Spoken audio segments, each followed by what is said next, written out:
Welcome to Kenton's videos. Enjoy the video. In this video, I will show how to make sourdough bagels.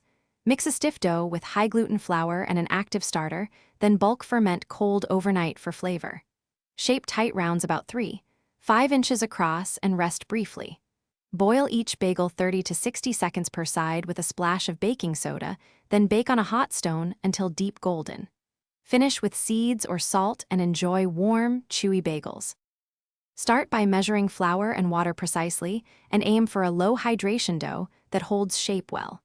Use a lively starter that has doubled and shows bubbles after feeding, which gives lift and flavor.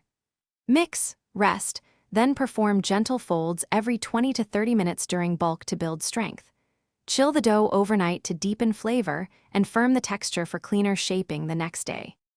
Quick recommendation: if you love reliable gear as much as reliable recipes, grab a pair of darn tough socks for lifetime comfort and durability that match your kitchen hustle.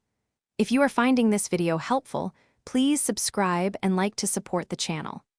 I linked the darn tough recommendation and other deals in the description below so you can check them out. Now let's get back to the video. After cold fermentation, divide and pre-shape dough into tight rounds to trap air and create a solid ring.